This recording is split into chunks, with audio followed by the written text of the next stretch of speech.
You are looking for momentum, not motivation. People think that motivation comes first, but actually motivation comes after you start. I'm Radhi Devlukia, and on my podcast, A Really Good Cry, we embrace the real, the messy, and the beautiful, providing a space for raw, unfiltered conversations that celebrate vulnerability and allow you to tune in to learn, connect, and find comfort together. Hello, sweet little dumplings. I hope you're all having such a wonderful, wonderful day. Welcome back to A Really Good Cry. Today, we are going to talk about something that I have personally struggled with for years. And somebody recently asked me about it. And so I thought, let me create an episode on this because I think many people probably struggle with this. And I used to get so frustrated with myself because I used to have all the ideas and all the to-do list and all the excitement and the desire to start something, but I struggled so much to actually finish them. And so that's really what I wanted to share on the podcast is how I went from being someone who used to start things, many things in one go, but never really used to complete them. And having all these incomplete things in my life used to just make me feel like such a failure. I didn't feel like I was moving forward, and I had too many open drawers that really needed to be shut. And I use this analogy because I've also recently realized and been informed by others that I have a habit of leaving a lot of drawers open physically and especially in my kitchen. And now I cannot stop seeing all these drawers that I leave open. But it was a great symbol for this part of my life. I need to learn how to shut doors and also how to finish things. So today what I thought I'd do is let's talk about how you can go from starting things to actually finish them. And I thought I'd go through some tips and things that I found really useful to get me to that point. You know, starting something feels really exciting, but when you actually finish something, it's a whole different feeling. And I really want you to feel that in your life. So first of all, we can only really change our behavior if we actually understand the behavior first. And that's what really helped me, understanding where these behaviors come from, what to expect, and then how to rewire and create new habits that support the behavior that I actually want in my life. So if I want to be a completer, if I want to be someone who finishes, what does that look like? What kind of personality do I have? What kind of actions do I need to take in the day? Because behaviors are just an accumulation of daily habits. Whether it's a new routine, a habit, a business idea, a course, eating healthier, journaling, reading, or just cleaning that one random drawer that's been haunting you for months.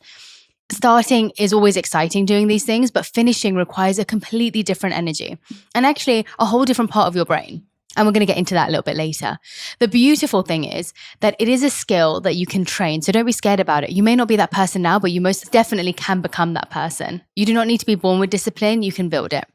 So today I'm going to break down why starting is hard, why finishing is even harder, and what's actually happening in our brain, because that can help you to understand your own patterns and know what to expect so it doesn't come as a surprise. I'm also going to share what Ayurveda has to say about this because it's as soon as I understood my Ayurvedic constitution, which I'll go into in a little moment, it really helped me through this because it helped me to understand my mind and my body type better. And so it was something that I could expect and know that I will experience and how to then correct it. And then I'll just go into some tools that I use that got me from being a starter to a finisher. First, a little bit of Ayurvedic perspective, because that's always useful. I talk about doshas a lot, but if you are new to it, in Ayurveda, just like we all have different blood types in Western medicine, we also have different doshas. That in Ayurveda is our natural mind and body types. They are the qualities that we are born with and the patterns that shape how we think, feel, and move through the world. So, for example, Vata energy.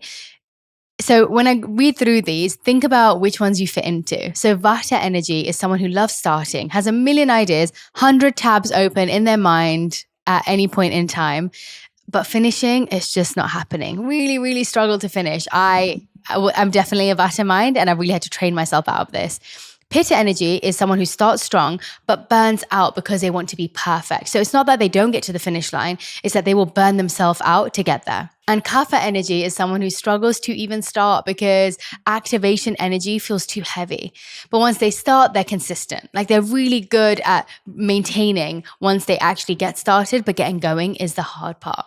So I'm sure when you're hearing these, you're like, oh, this is definitely me. And knowing this about yourself gives you more compassion. It helps you to stop fighting your nature and start actually working with it and use it to your benefit. So there are actually 3 stages of any goal. There's obviously the starting, the middle, and the end. Starting uses a lot of emotion. It uses excitement. And finishing uses consistency. You need excitement to start, but you need discipline to finish. And then there's this messy middle part. Every single project, every single thing that we do has this messy middle. It is the part where you're not seeing results. The novelty of it has worn off a little bit. Your motivation is pretty much gone. And honestly, it's just doing the work. And most goals actually die here because the middle brings up all of these things in us: the self-doubt, the comparison, the boredom, the frustration, the wanting instant results. This is where people think something is wrong with them, but nothing is wrong. This is literally the psychology of the process. And the finishing stage, well, this is where identity shift takes place. It is the stage that nobody really talks about, but it's actually where the real transformation happens. The identity shift is the moment where the goal is no longer something that you're trying to do, but it becomes something that you see yourself as. And this is where your consistency turns into self-trust and your behavior turns into your identity. So it's no longer something that you just do, it's something that you are. It's no longer something that you have to go against yourself to finish. It's something that feels really easy and a little bit more natural for you to do. You stop negotiating with the task, the resistance gets quieter, and you just start following through almost automatically because you've now created the patterns, you've had the consistency, and it now feels natural to you. This identity shift feels really different from the start and actually different from the middle as well. It's way calmer, it's less dramatic, and it's less emotional, and you just feel more grounded in it.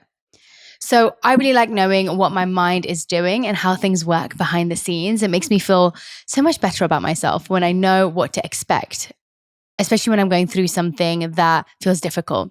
It's kind of like if someone tells you that this is what's going to happen to you when you go on a roller coaster. I already know that I'm going to feel sick. I already know that I'm going to feel scared. My hair will get messed up. I shouldn't be wearing a hat. And that I probably shouldn't go on there after eating a burger and fries because I'll probably throw up. It allows me to make better decisions and prepare myself for what's to come. And so neuroscientists have actually studied this phenomenon of starting something and not being able to finish because many people struggle with it. And there is a science behind all of this. So the first thing is we get this dopamine beginner's high. So when you start something new, whether it's a project or a habit or a routine, your brain actually floods with dopamine, but not for the reason that most people think. Dopamine isn't actually the reward hormone, it's the anticipation hormone. It spikes when you imagine this future version of yourself, when you plan out the perfect routine, when you buy the notebook that you're going to write in for your journaling, when you buy the blender for your smoothies that's going to go towards your healthy diet, when you buy the running shoes for the marathon that you're planning to run. So you think about all these possibilities of success. The only problem with that is dopamine increases in this what if moment rather than completion. And so it creates this excitement, this momentum, this hope, and this feeling of I'm changing and this is going to be amazing. And as important as it is for motivation to get something started, the problem is this dopamine hit can be so satisfying in the moment that your brain believes the job is already done. So what does that mean? It means that you try less and less as time goes on. Once you've had that hit of dopamine, you're like, oh, it's already been done. We've had the exciting moment. What's left to do? This is called your reward prediction error. Your brain mistakes your planning for progress, and you get the emotional reward before the actual effort is done. And so the motivation to do the thing drops because your brain already has collected this win, because it associates this dopamine high as the win, because that's how we've trained our mind to be. So this is why starting can feel addictive, but staying consistent feels flat and boring. So then when the novelty fades, your dopamine drops, which usually happens within the first week or two. And neuroscientists say that the brain is designed for novelty seeking, not routine maintaining. And I think that's just how we've been trained from a young age. It's like when you tell someone something and they're excited for you, you end up feeling good about yourself even before you've completed it. And I think that's something that we do from childhood till adulthood. And so it's not necessarily your fault. It's just something that we've been trained into and have to learn how to train ourselves out of. And so when something feels like a novelty, we associate it with reward. When something becomes familiar, the brain switches into efficiency mode. Predictability feels like stability, and this creates a little dopamine valley. Suddenly our dopamine drops and we get this low point after this initial high. This is where most people quit, Because once everything feels predictable, it feels safe, it doesn't feel exciting. And this is also why if you're used to a toxic boyfriend where your emotions are up and down, the stable ones will turn you off. So that's something you definitely have to fix if that's ringing a bell in your mind.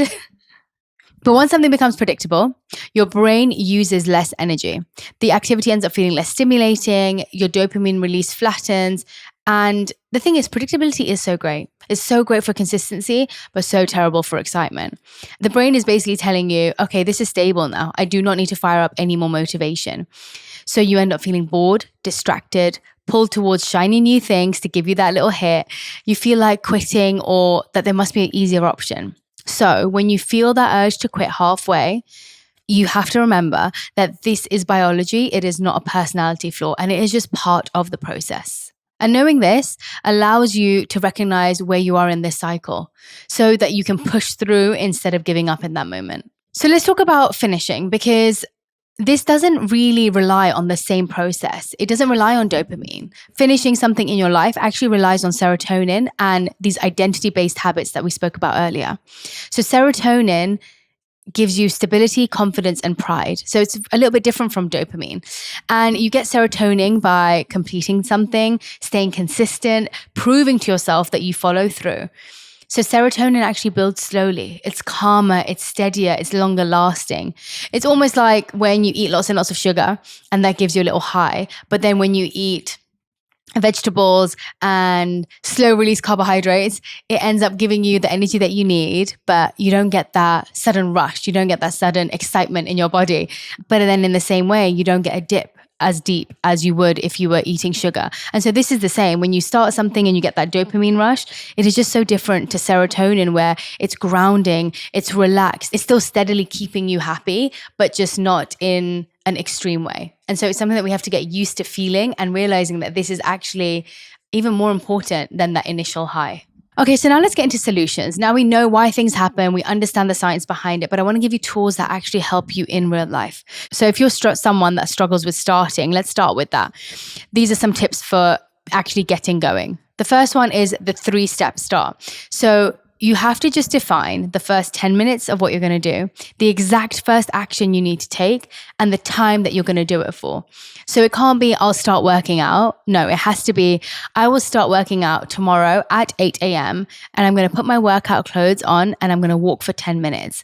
Your brain responds to clarity, not ambition. And so the more clear you are about how you're going to get to that goal and the first step you're going to take, the easier it will be to actually tick that off. The second thing is lowering resistance. Make starting ridiculously easy. Lay out your clothes, put the book on your pillow, prep the ingredients, put your phone in another room. Whatever that first thing is that you need to do, just reduce the resistance towards it as much as possible. The lower you make the resistance, the faster that you will start. Take all the hurdles out of the way. This is something you are definitely going to want to hear. I have an opportunity that could completely change your life. Does anyone else feel like the new year brings a lot of pressure to do that thing you always said you're going to do? It can be so scary to make that commitment to yourself. But Stan is giving you the perfect excuse to finally make that leap and dare to dream in 2026. They're giving away $100,000 for their Dare to Dream challenge. That's your living expenses for a full year. And all you have to do is make a quick video on TikTok or Instagram sharing how you would use that prize to bet on yourself. Your dream, your project, that thing that you have had in the back of your mind for ages. This is your moment to finally put it out there. You can enter anytime from January 1st to 31st, and the link with all the details and terms is right below in the description. So it's time for you to dream a little bigger. Enter the Dare to Dream challenge right now. The third thing you need to remember is that you are looking for momentum, not motivation. People think that motivation comes first, but actually motivation comes after you start. And so even if you don't have the 30 minutes or an hour that you've been waiting for to start something, do 5 minutes, just 5. Don't wait till you have all this time to start. Just get a taste for it. And then you let momentum carry you. Most of the time, especially when it comes to working out, once you start doing something, it gives you the energy back to continue doing it. And so we wait for a burst of energy to actually get us to that start line. But usually it's starting it that allows you to keep going. And so once you've experienced something, there's more likelihood of you continuing it. Another thing that really helped me when I was trying to make changes in my life was rather than thinking of someone who will become something, I actually say I am that person already. So what I mean by that is, for example, when I was trying to be more on time somewhere, I would say, I'm someone who shows up on time. Like in my mind, I would tell myself that I'm not someone who's always late. I'm someone who shows up on time. I'm someone who follows through. I'm someone who finishes things. And so as soon as you keep telling yourself that, it allows you to feel motivated to become that person. At least that's what I found in my life. It's almost like creating a better version in your mind that you aspire to be. Just like you have people in your life that you're inspired by, you become that person. It's like a future version of yourself that you're envisioning. So now let's get onto the tools and techniques for someone who can start things but can't finish them. So if you find it hard to finish things, let me tell you some things that got me to those finish lines many, many times, even after I was someone for years who couldn't get there. The first thing I would do is create these micro finish lines, because we often just wait till the end to feel like we've completed something. But if you break the project into 10 tiny endpoints, or however many points you want it to be and however many steps it takes, it's really nice because humans need endpoints. Otherwise, it just feels like an endless list of things to do. So give yourself more of those micro wins. The second thing is training yourself, training this muscle of finishing things. It literally is a muscle, and you have to train it every single day by finishing the tiny things that allows you to finish the larger things. So whether it's things like making your bed, responding to one email, drinking a full glass of water, putting away something, in clearing up one room at a time, finishing a 2-minute meditation instead of the half an hour that you've been wanting to do. And a big thing for me was doing things when I think of it, sending that text, paying that bill, because usually we get disappointed in ourselves when we've thought of something and we actually don't follow through with it. And then we remember when it's a little bit too late. So every completion actually helps to support this slow release of serotonin in your body. You're neurologically rewiring your identity into someone who does finish, even in those micro moments. And usually it's those micro moments that create this new version of yourself, this new behavior, this new habit that you're creating.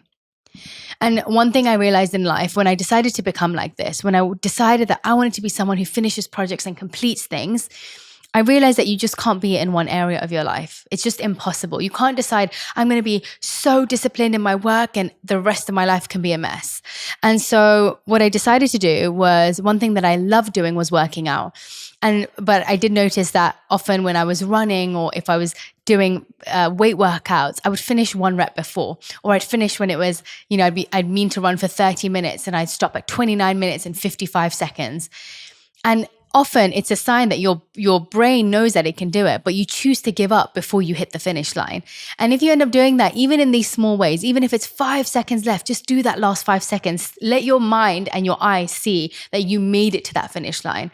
If it's doing 10 reps, don't stop at 9 and don't lie to yourself that you've done it. Like, actually get to that number. Because when you do it in places like that, that behavior slowly leaks into other parts of your life. And it really did help me to change my mindset around other parts of my life when I started doing that. And so it started out in my workouts, but then it became, I'm going to text that person back straight away, actually. Or I think of something to do with work and I just send that email straight away.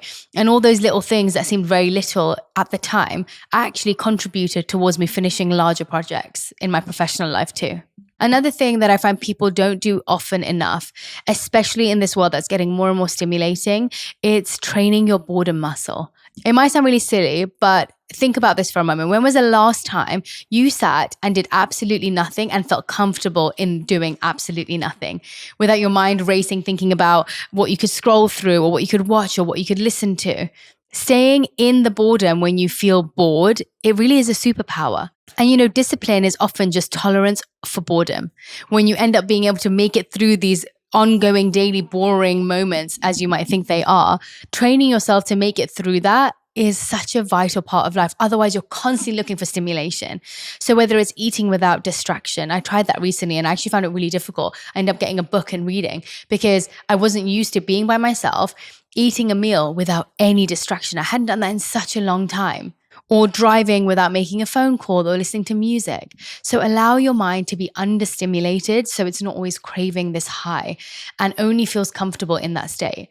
most of us are really only comfortable when we're in a stimulated state of some sort. Our mind is stimulated in some way. We're looking at so many things. We're on our phone, touching something constantly. Like there's just so much stimulation that we go through that now boredom can come very easily to us, but we distract ourselves from it very easily too. And so training yourself in that, it will really help towards finishing things because you allow yourself to be okay with those moments that feel repetitive and in inverted commas boring. Okay, another thing that really helped me was having a friend or somebody that's my accountability partner. Accountability can be really useful in finishing things off. We usually finish more when someone is watching, which is why many people get personal trainers. I know I do so much better in my workouts when I have someone that's overseeing me. And so accountability could be a friend, it could be a tracker, it could be a weekly review, it could be a public commitment. Lots of people I'm doing a 40-day pact with myself to not drink alcohol, or I'm doing a 40-day something that I'm going to work out every single day. Whatever it is, it's quite nice having people that hold you accountable to it. And then the last thing is, I don't know about you, but I'm the type of person who gets new ideas every single day. My mind is an idea-making machine. I get so excited by creativity and ideas, but you can't start too many things all at once. And it's something that I've really had to reel back in myself because every single day I'll be like to my team, oh, I thought of doing this and I really want to do this idea. And I really want to do this. And it's not that you shouldn't do it, but create this imaginary shelf that you put things on, which is not now, but later. But this idea is safe and you will get to it. It's a place to just park them without acting on them. So you don't forget them and they still live there and you know that you can act on them at some point, but just not now, because it will stop you from being distracted and it allows you to feel like it's going to happen, but you get to focus on what you're trying to complete. It releases this FOMO feeling, the idea overload, the fear of forgetting it. And I think it allows you to be more structured and focused in the areas that you want to be, finishing one thing, completing it, and then moving on to the next. Actually thinking about it, one other thing that really helped me was this idea of a 2-day rule. Never let 2 days pass without touching your goal. Even if you have 5 minutes, it doesn't have to be 30 minutes. It doesn't have to be an hour. You just need to write one sentence, read one page, do one stretch. Do not let max 48 hours without touching your goal, because the longer you leave it, the further away it feels. And try to do something that takes you towards your goal every single day just to keep the momentum going. So I hope this podcast made you realize that you are absolutely capable of becoming someone who starts and someone who finishes something, not through pressure, but through awareness and intention and all these tiny repeated actions that feel really, really boring sometimes, but are what's necessary to make it through that middle messy